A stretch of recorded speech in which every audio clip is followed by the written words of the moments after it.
Welcome to episode 3 of the Culture and Arts Podcast, otherwise known as The CAP. Ladies and gentlemen, you have something very special in your ears this morning because we are finally a three-piece podcast. We finally have all three of us together in the same room. My name is Joe Ruiz, however you want to pronounce it. And to my left is Jason Merle. How's it going? And to my right is David Merle. Hey, good morning. The brothers Merle are complete, and so am I, now that has happened. And before we get started, I'm on my way in, if I can just take a moment to gripe. I'm on my way in this morning to Ruiz Studios inside Ruiz Plaza. The dungeon. And, that's right. And I'm in a rush here, and I'm stopped by a local convenience store, and I get behind a guy that is turning in his winning lottery tickets. And then, you ever been behind one of these guys in a convenience store? It's awful. Oh, and then not only that, he has to go through and buy 45 different lottery tickets, and I'm in a rush, cussing this guy out in my head. Then he starts making jokes and offering, everyone in line behind him that seemed to be family members, to get their coffees and donuts and stuff. I don't know. It was just an interesting way to start my morning. Did he buy your sodas for Heck you? no, and I was just kind of really irritated at all the jokes he was making my way. And, even the apology, sorry, got to get my lottery. And if I see this guy on the news winning the lottery, I'm going to be even more livid. Oh, so they weren't actually winning lottery tickets? He was just hoping to win? No, well, he turned in his winning lottery tickets, and then he has to take the next 45 minutes to pick the lucky winners from the counter. So it was the exchange of what he's already won. Okay, I thought you were saying that he had won, and he's like, I'm rich now, and I could buy everybody's stuff that's in the line right here. Right. Maybe giving like an Oscar acceptance speech, like with his lottery ticket. I'd like to thank the little people.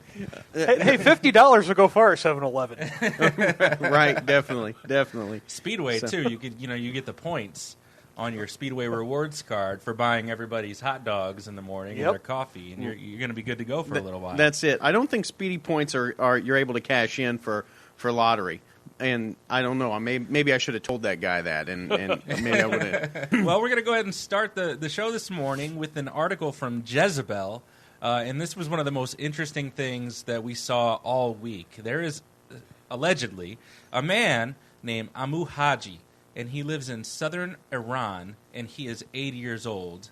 And for the last 60 years, he has not taken a single bath because he believes that cleanliness brings him sickness.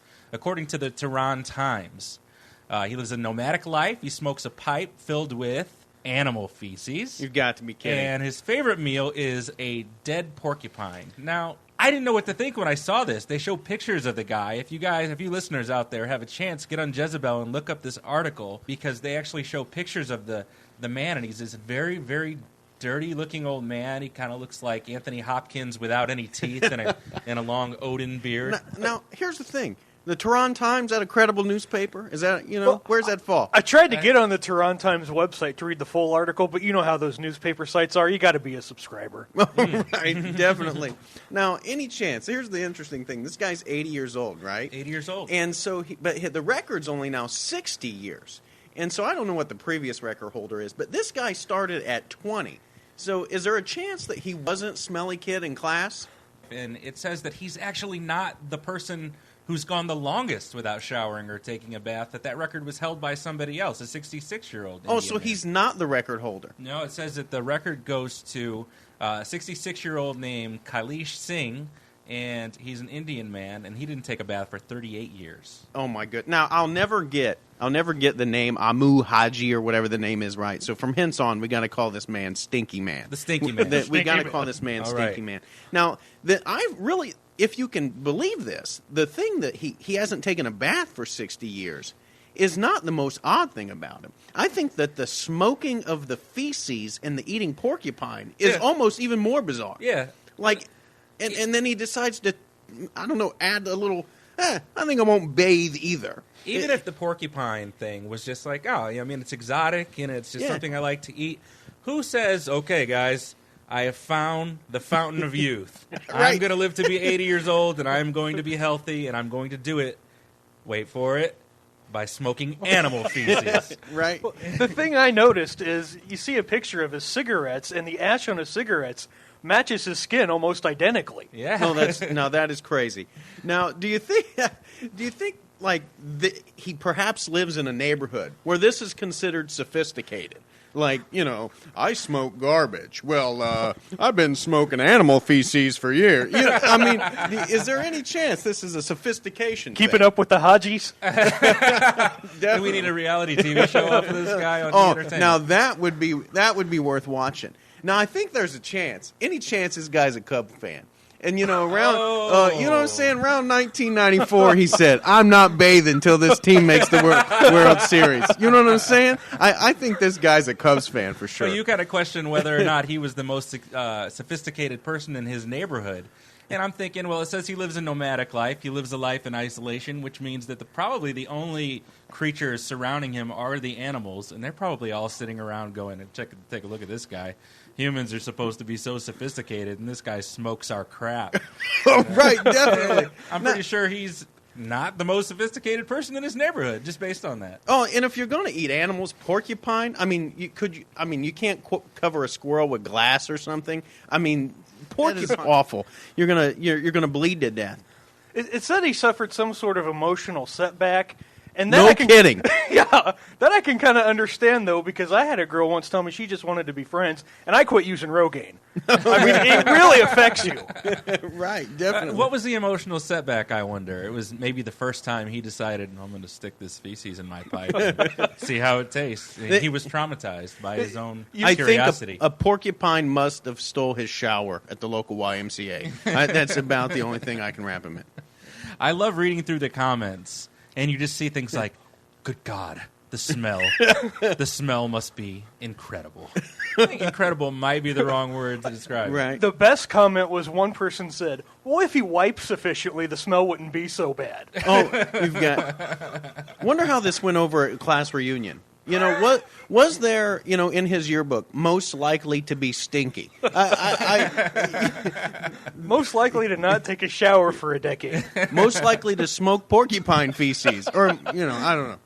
So it's been a long time since I've seen you. 10, 20 years? How have you been? I'm pretty good. I've been... I went through medical school. I'm now a doctor in the U.S. Oh, what did you do? I joined the Iranian army, doing what I'm told there, got a pretty good pension. And what are you doing? It's like, oh, well, I'm pretty familiar with your pets. Oh, you're a veterinarian? No, I smoke their crap. But other than that, I just kind of keep to myself, don't shower much, just doing my own thing. Right, definitely. Nobody would talk to him. Now, here's the thing. I know we're all looking to be remembered, to make a legend. You can't go into the local sports bar and eat 45 TNT wings. We got to go 60 years. What if he doesn't make the 66-year-old point? I mean, is he going to be ultimately depressed? What will he do at that point? What's the emotional trauma at that point? 66-year point. He's 80 years old.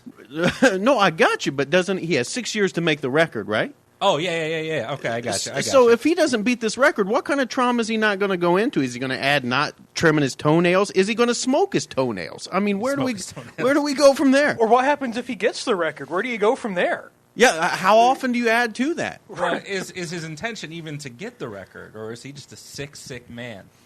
I think we all know the answer to that. Yeah. One of the commenters questioned whether or not he had mental illness, and I think it'd probably be pretty safe to say, especially since David and I have worked in the mental health field, that's probably the case. I mean, I know our mental health care system needs some help, but I really got to wonder what's going on over there. That's true. You think maybe this man needs Obamacare? Yeah, I think this is covered by Obamacare. This is covered by Obamacare? Yeah, I think his pipe will be covered by Obamacare. I think everyone's required to shower under Obamacare. Oh, okay. That may be so. Another interesting story that we saw this week, moving along, is, well, I'm going to go ahead and set this one up a little bit differently because I thought this was such a great story. And do you guys mind if I just read a story for a moment? No, let's go for this. There's a kid named Alex J. Mann, and he wrote for Thought Catalog. He wrote a blog, and his story was so awesome. He said, "This will be my exercise for the day. I thought, as I left the bar planning to walk home, like most winter nights in New York City, I was in a cab. A minute later, I hop in and land on something blocky. It feels like a seatbelt. I don't wear seatbelts in cabs, but didn't want to sit tight for the entire ride and sit on it. So I reached under me to feel for it, and it was an iPhone case. Now, to move along, he says basically that he tried to fool around with the password, and he clicked on a few numbers. He couldn't get the lock open at first. He tried a few different codes, but then he tries 6969 because he's a dirty boy, and it works. Oh, you've got to be kidding me. Now, he says, the battery was a little low, so I, went to I had my priorities. I went to the pictures, and I wanted to see what was on there. And he's like, was I looking for nude selfies? Yes. Yes.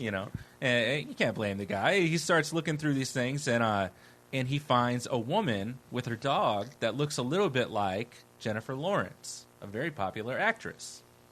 And he's like, holy cow, I think this might be Jennifer Lawrence's phone.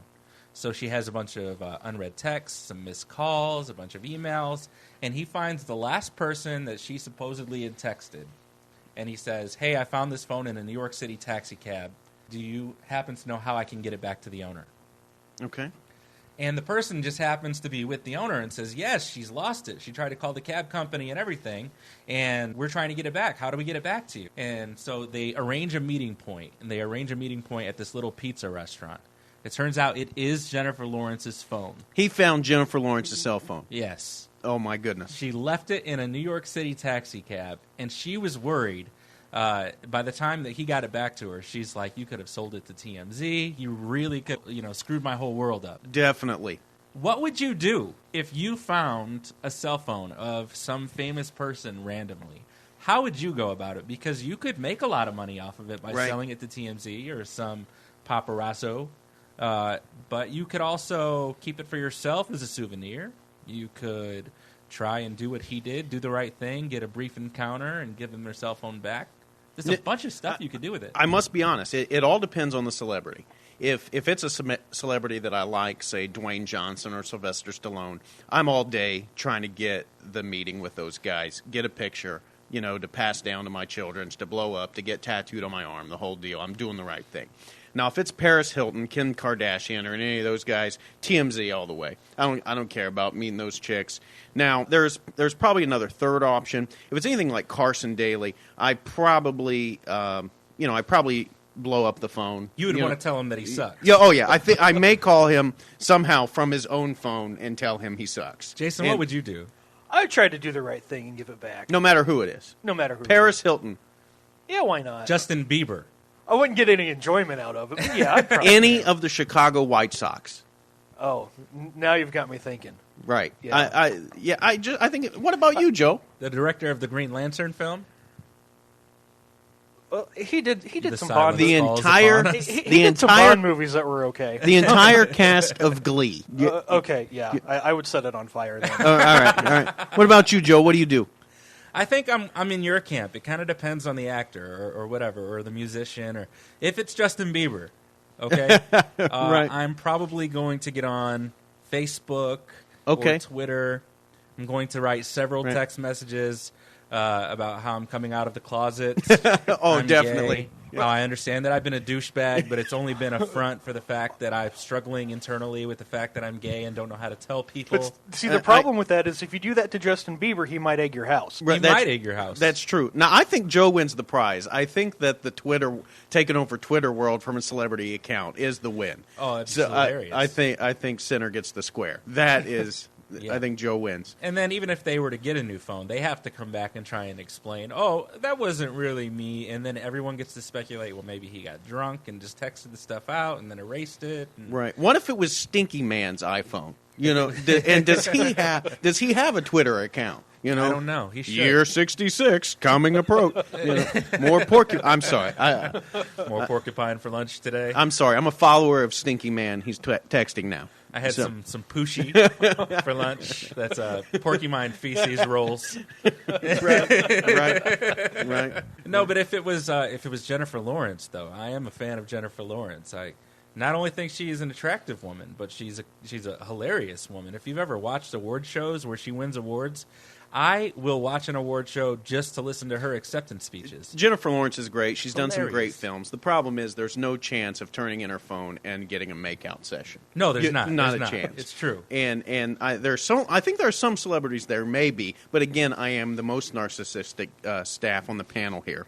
And so, but, Jennifer Lawrence, no. There's a no-go. There's no telling yourself this is going to result in a makeout Yeah, session. you could at least be a poser, though. I'd be like, hey, can I just get a picture with you since I returned this and I came all this way? And, You take the picture, and then, oh, by the way, can I use your restroom? You go in the restroom, and you tweet it out, like, I just made out with this woman. Yes. You know? And then she's going to have to explain it to herself. But, you know, what's she going to do? You may be able to talk her into, like, the 16 Candles kind of arrangement. I think that's the show. Like, at least be angry with me for a second when I do text out that I made out with you. You know what I'm saying? Like, you know, say, hey, this is, you know, put me in TMZ world a little bit, you know. You think she would go there?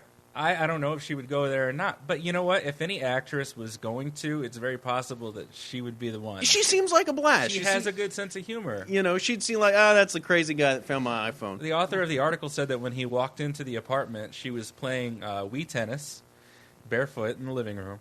And that she just dropped the controller, ran up and gave him a hug, and, you know, then proceeded to use all sorts of expletives about the fact that she almost lost his cell phone. So clearly Stinky Man did not find her iPhone. No, okay. Because I don't think she would have let him upstairs to return it. I don't think she would have wanted it back based on the smell that was protruding from it.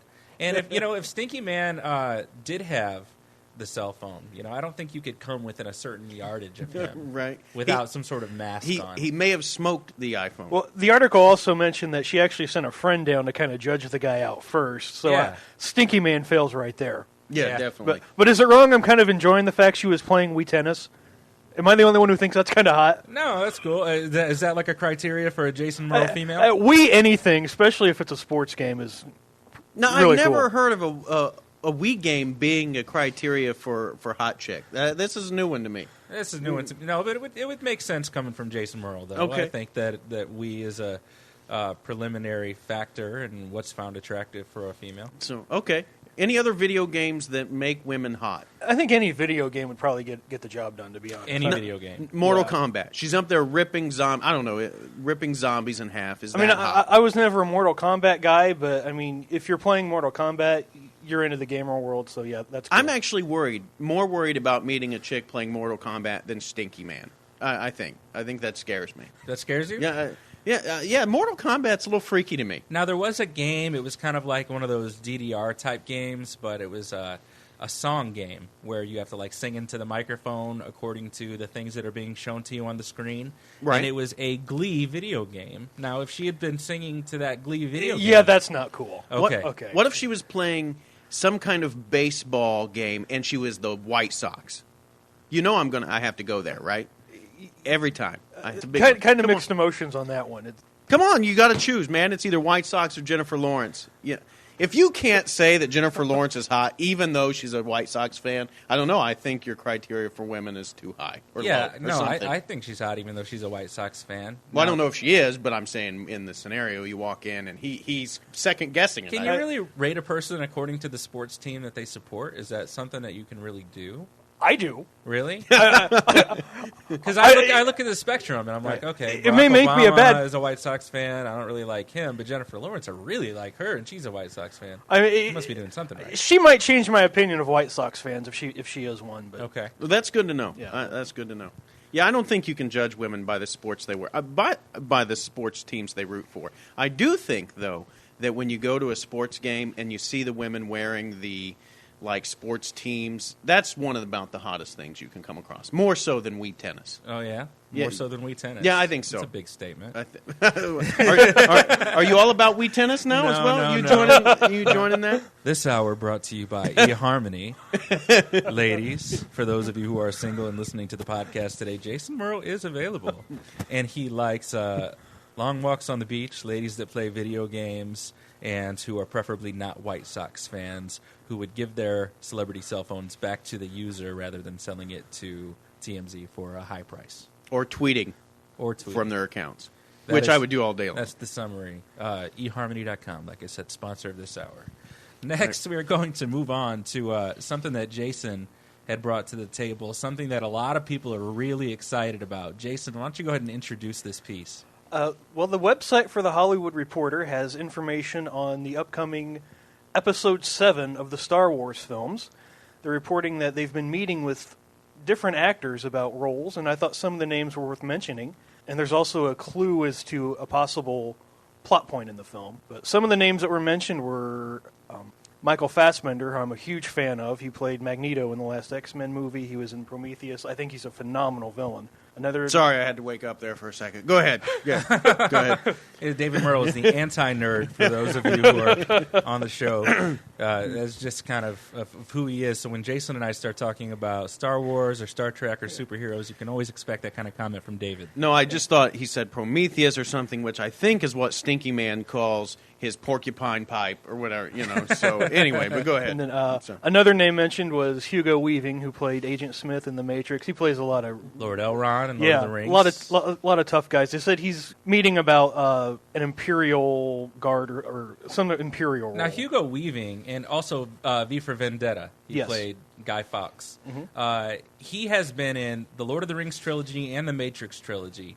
And with a career like that, I think after those 6 films, you could probably just call it a day and go home and take it to the bank, right? You probably could. Yeah. Not unless you haven't bathed for 60 years. But Hugo Weaving continues to make films, so he just must really love what he does. I think I probably would have run off to Costa Rica, bought myself a little beach cottage, and spent the rest of my life in retirement. But he's not taking that route. Well, and the other thing that the article mentioned was the original writer for Episode 7 was a guy named Michael Arndt, who wrote Toy Story 3. He wrote Catching Fire, which I know David was a fan of. Big fan. And he left the project last fall, and originally it was believed it was over the time frame, getting it done on time.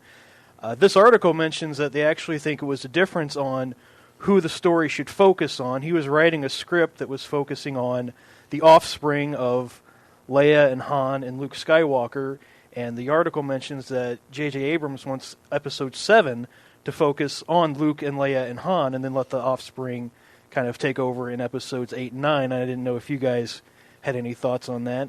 I mean, to me, that's the coolest thing ever. Now, see, I think here's the interesting thing that when it comes to the Star Wars trilogy, or whatever you call 6 movies, the original 3 movies, 4, 5, and 6, they were great films. They changed films, and they had Luke, Leia, Han as this central role.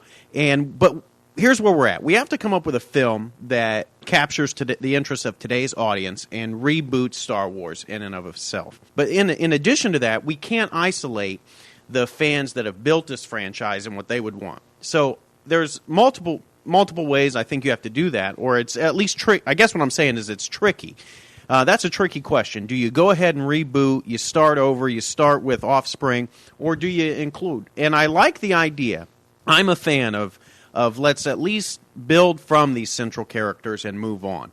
I think that the Superman franchise was under the same tension when they did Returns. They failed at it. They were trying to tap into the classic franchise with Christopher Reeve and then launch it into an era that would bring in today's audience. Now, they failed. So I think that there may be some risk for this, but I do think that this could be I think it could be a good move if done right, and that's the huge thing. It has to be a good script, and that's where the Superman franchise failed. It was a poor script. And so now I'm hoping that there is a character for Stinky Man, and I think that would be the right move. I had to say that. Joe, what's your thoughts on this? I like the idea that they're going to pass the torch. It's going to be the original characters, the original cast, and they're going to be passing it on to the offspring. Because I think that could set up Star Wars movies for as long as they want to keep doing them. Yeah, I agree with that. I think if you tie it into the original franchise, but then launch into a new one, I think you're absolutely right. The universe is endless at that point. Because I think one of the many problems with the prequel trilogies was there really wasn't that much connecting them to the original movies, because it's completely different actors and younger versions of some of the same characters. So and Jar Jar Binks. Well, yeah. Now, is Jennifer Lawrence old enough where she could play like Leia's daughter here? Is that an age time frame that would work? I think that would work. I mean, she plays a strong woman. She could bring on the Skywalker name. Yeah, Jennifer Lawrence and her iPhone in the next Star Wars film. You heard it here first. And you know how everything fashion-wise is kind of cyclical. Right. So I think that it's probably time in 2014 that Jennifer Lawrence could bring back the golden bikini. Oh, that gets my vote. And the muffin, what do you call that hairdo that Leia did in the first one? The like honey bun on the ear. Yeah. Isn't that what that is? Like the Swedish masseuse headphones. Yeah, what do you think? You think Jennifer Lawrence can pull that off? And did they go with, when they were making that, did they say, hey, let's put Carrie Fisher, is that her name, in the most unattractive hairstyle ever and see if she can pull this off? Is that what they were trying to do? I think they were just going for something that, the 70s and 80s, anytime they tried to portray the future, had kind of a funny way of doing it. That's true. But see, women should be attractive in the future as well, I hope.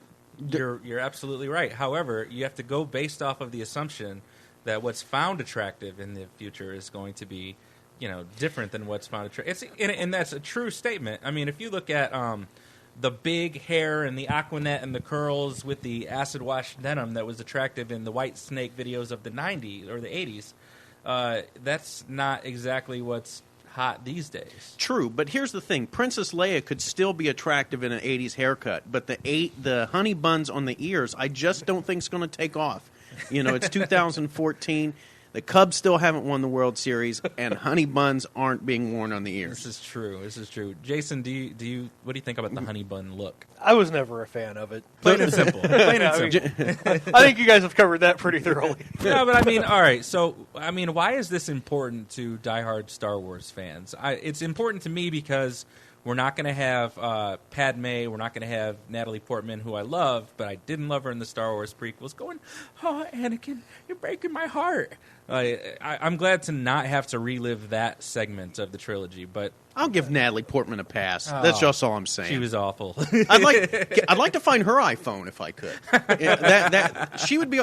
Did we talk about the celebrities' iPhones that we would like to have? No, maybe we could come back around to that. Natalie Portman would maybe be on my list. Yeah, but why? Why is this a big deal, or why should it be a big deal? Well, because if Episode 7 weren't going to focus on Luke and Leia and Han and some of the original characters, then it's really going to be similar to the prequels, where there's just not a lot to connect them to the original movies. But see, here's the thing. The one thing that Star Wars fans have been waiting on, and I think this is where they need to go, is there's one character that needs a lightsaber to the head, and that's Jar Jar Binks, and that will redeem the franchise. No matter who the character's in it, Stinky Man, Jennifer Lawrence, Jar Jar Binks, a lightsaber to the head saves the franchise. No, but Jar Jar Binks is not the only character who ruined the Star Wars franchise. Okay. Because even in 4, 5, and 6, you had the Ewoks. And the Ewoks had no business being a part of the Star Wars universe, in my opinion. Attack of the Care Bears. Is that what you're? That's basically what it was. Now, see, I'm not hating on Return of the Jedi like some Star Wars fans do, but I get the concern. I think that more of a concern is it's a huge risk in Jedi that, one, it has the same plot as the Star Wars, that we're blowing up the Death Star, which, okay, I can wrap my mind around. And if I can't wrap my mind around that, the thing I do struggle with is I'm watching a space film in the forest. And there, it's like there's, I get Hoth, okay, yeah, that's kind of an exotic location, and some of these other things, because we don't come across desert and Antarctica and these type environments. But in the Midwest, we see forest all the time. That's not exotic. I think there's trees pretty much universal in all climates. And so I'm watching a space film. I'm watching the climax of the greatest trilogy ever, and we are in the woods. This looked like my backyard growing up.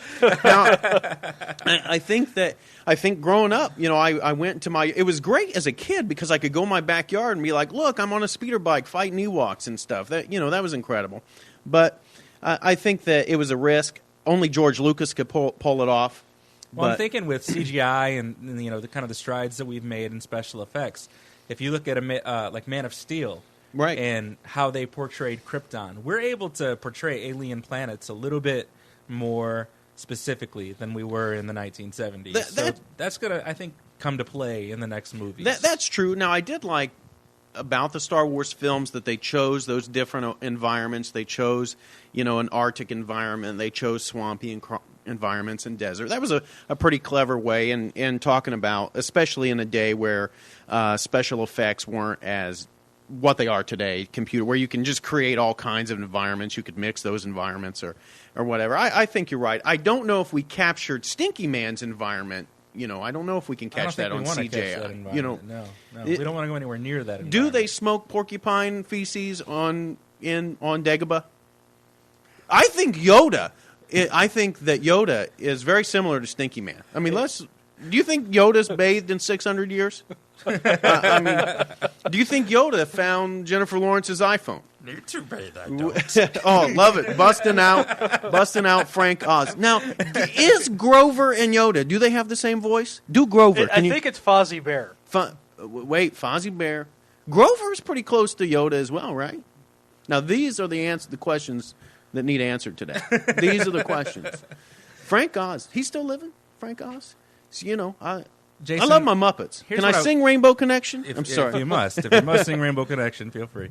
But I just want to know, is it necessary that we continue the franchise? I mean, couldn't you have left it at 3 films? Why does it have to be something that's ongoing? I don't know that it's really necessary. I mean, they could have stopped after Return of the Jedi, and sure. But everybody knew this myth about the prequel stories existing, and so eventually George Lucas made them and kind of ruined them. And I'm hoping that since Disney's kind of taken over, I think these will be better. I mean, even if they aren't going to include Luke and Leia and Han, I think Disney's going to handle this a lot better than George Lucas, because I don't think George Lucas... I think he surrounds himself by yes men. Now, perhaps, and you say that. That's an interesting thing. I don't know if George Lucas needs yes men. I think he just does what he says. He's his own emperor in his own universe now. But I think he needs somebody saying, Jar Jar Binks is going to annoy people. But the problem is he wouldn't listen. But I was going to go a different route with that. Here's the thing. Even though what you're saying is, I think for us guys that love 4, 5, and 6, love the original. For guys today, for kids that grew up, after 1995 or something like that, all 6 films are part of the same deal. They don't distinguish between this, this trilogy's better than this. They really don't. So I think it's possible. And the prequels made a boatload of money as well. Yes, and so I do think the Star Wars film is going to continue to make just an incredible amount of money. It would really take an awful plot to derail this, because you could probably afford to have. Apparently you can afford to have 3 bad movies and the franchise still go.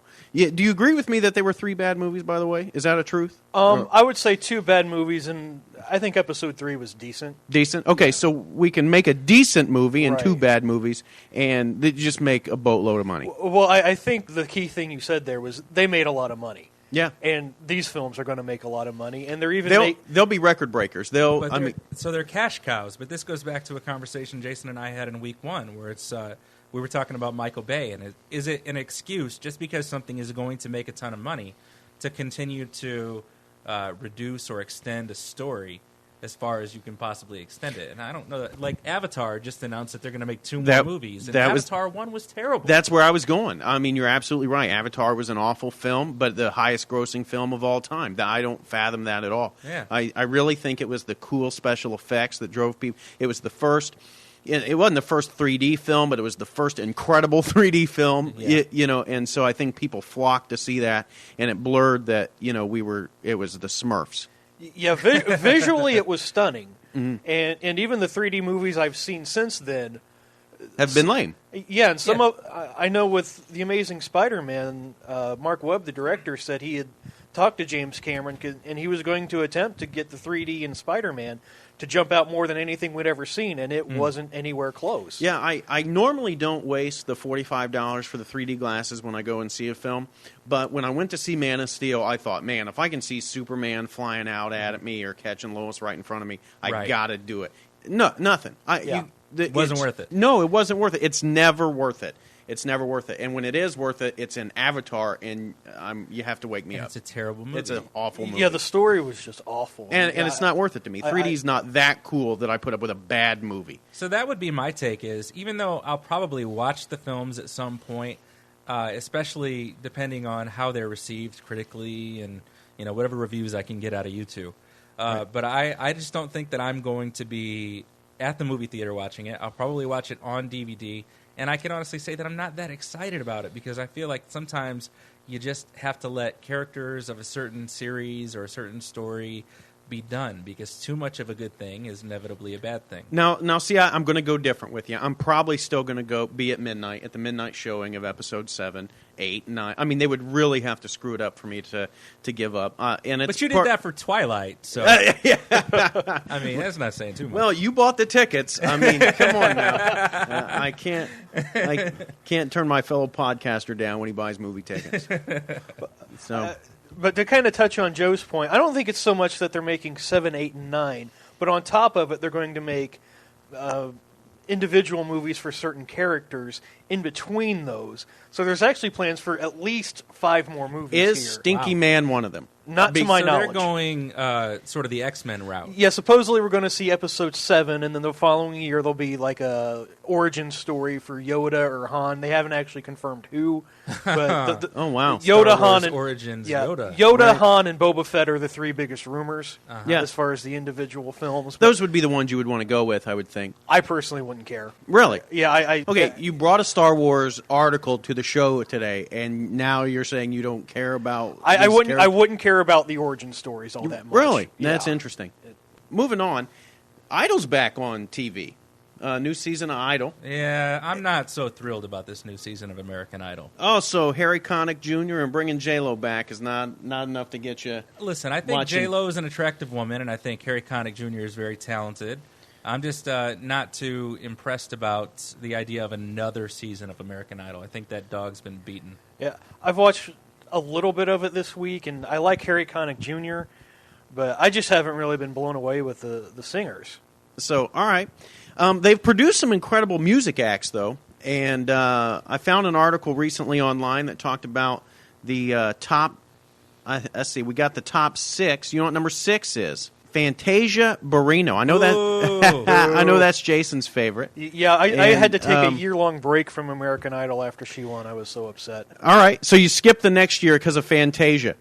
All right. Yes. What has Fantasia actually done? She hasn't had really too many hit records. She had a Lifetime movie about her struggling with depression and some other things, right? And being suicidal and everything else. I think celebrityhood, whatever you call it, I think that's been rough on her. I think she did get away from a while from. Yeah. And and her career's not been amazing or stellar by any stretch of the imagination. She's been Macy so, Gray. Yeah. She's been Macy Gray. Now, some of the acts from Idol haven't necessarily been the winner that have been the best, and Right. we'll get to some of that. Now, was Jordan Sparks apparently is number 5 on the list of most impressive careers from. Oh, I'm sorry, I skipped Clay Aiken. I know Jason's personal favorite. The Congressman. Yes. Clay Aiken's number 5. Yeah, I was a So- Clay Aiken fan. Are you still a Clay Aiken fan? I haven't heard anything from him since he won the show. You know, So- this is funny because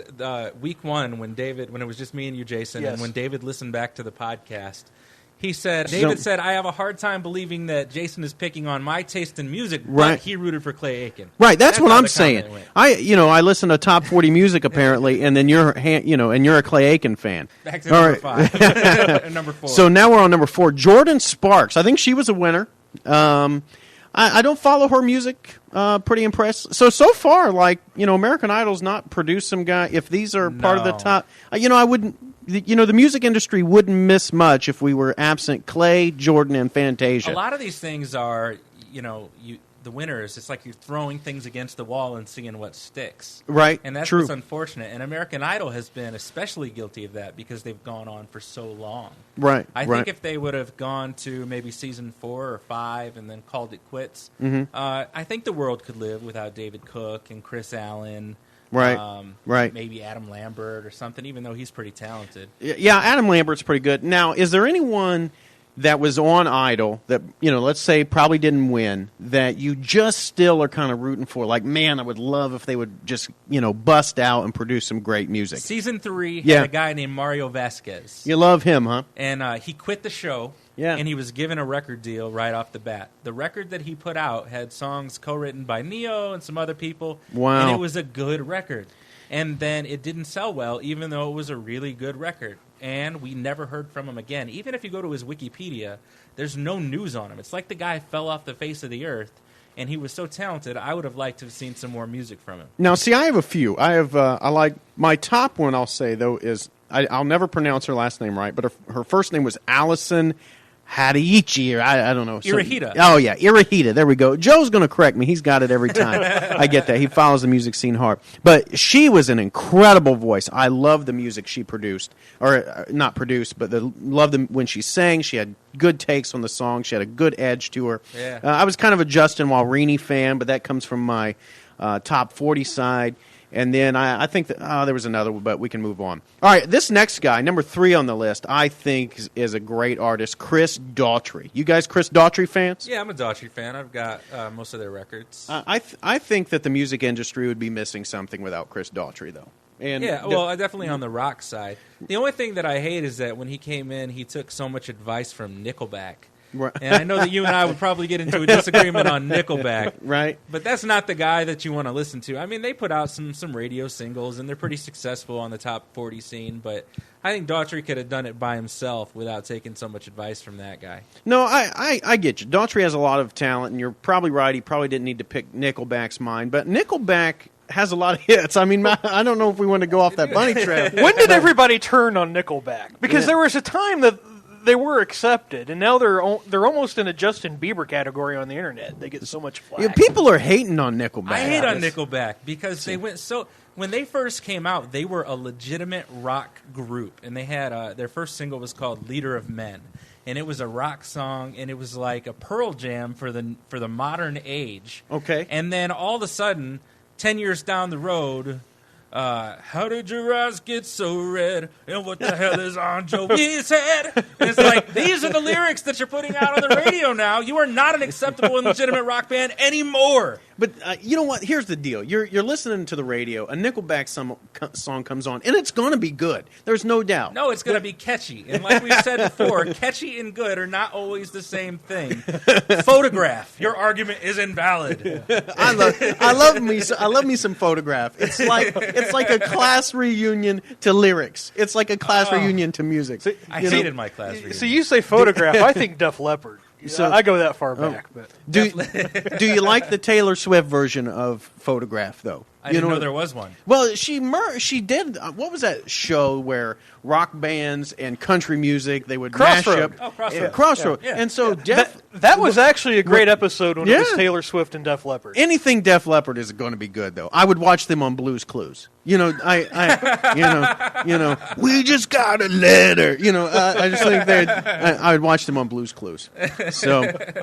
That is ridiculous. Who's number 3? Well, I think we're on number 2. 2. Number 2, Carrie Underwood.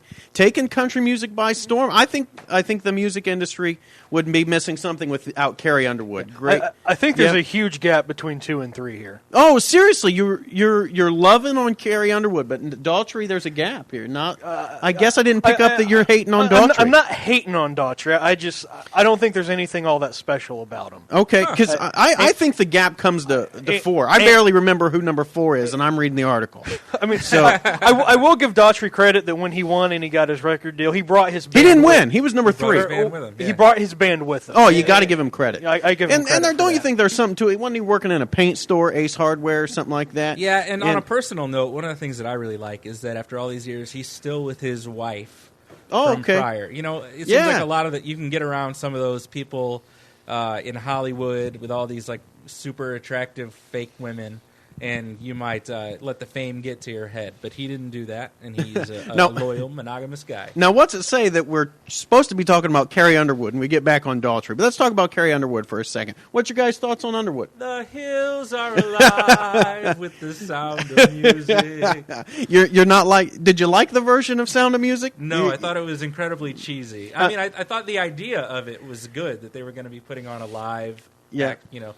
Yeah, but, good idea. It was kind of cheesy. And it was too long. Mickey and I were watching it maybe for the first hour, and we're like, "This is still on. Time to watch something else." Don't you think there's some classics that need to be? It was certainly clever, and if we can at least give it that, it's like okay, it was a live showing of a attempt at the Sound of Music. That it wasn't, and it's good that they weren't like rebooting it and trying to make it a new movie or something because it would have failed miserably.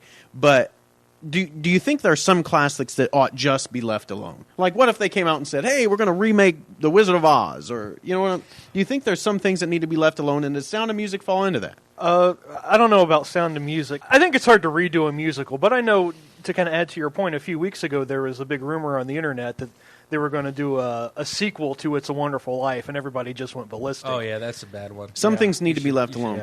Now, the Oz Great and Powerful prequel.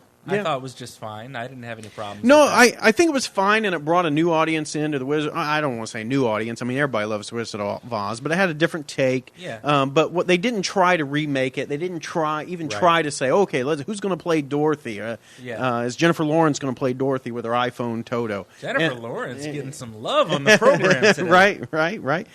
Is there someone else you'd rather give some love? No. She's deserving of it as anybody. I Well, suppose. all right. Number one, Kelly Clarkson. I don't think there's any doubt she's number one, but are you guys fans of Kelly Clarkson? She can do no wrong in my Do eyes. no wrong. She could do Sound of Music better than Carrie She Underwood. could wear a White Sox jersey, and I'm so Wow. Oh. Can she break a Wii tennis? What if she's not good at Wii tennis? Do you still love Kelly Clarkson? I'm not any good at Wii tennis, so I could forgive that. Okay, so you walk in, you give Kelly Clarkson her iPhone. She's not playing Wii tennis. She's wearing a White Sox outfit, and you're still a fan. I'm still a fan. And she does Sound of Music. Guest spot on Glee. Come on, Glee. He gets quiet. We're talking Glee. He gets quiet. Glee's a rough one to forgive. Glee's a rough one to forgive. What if Stinky Man was on Glee? That is the only thing that would make Glee worse. I would watch it. I would watch Stinky Man on anything as well because I'm intrigued by this porcupine. As long as it's not feces. like live and I'm in the audience. Right. Oh yeah. That's it. All right. So Kelly Clark. So in terms of Idol, Kelly Clarkson. Does she outshine the No, legacy? I would agree that she is number one. I think so. Hands down. She was the original American Idol. And she has probably been more successful than, and her and Carrie Underwood probably have gone head to head in terms of who the most successful American Idol is. But I think that she's definitely had bigger chops. And just to be a little bit more specific, you could argue that Carrie Underwood has had $12,472,000 worth of album sales, and Kelly Clarkson has actually had less with $11,219,000. So that's.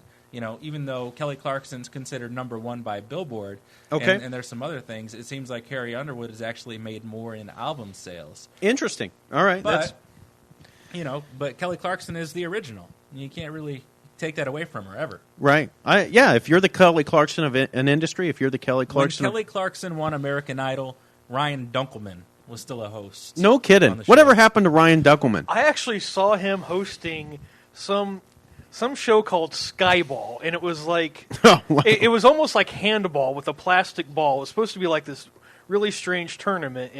They played it outdoors on what was trying to be like a basketball court, and they had targets they had to throw at.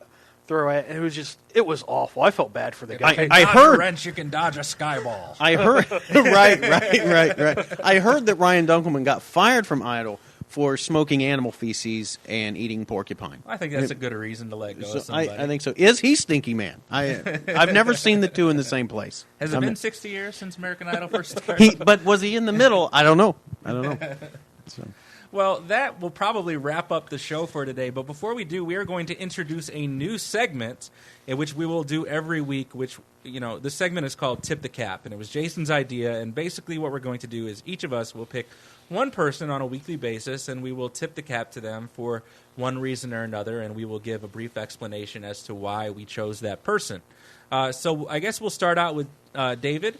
Who would you like to tip the cap to this week? All right, I'm going to tip the cap to Will Smith for still being alive. There was an internet rumor this week that I think I fell victim to, or at least was concerned at. It comes in my feed that he had died making Hancock 2, and which could be someone's cause of death.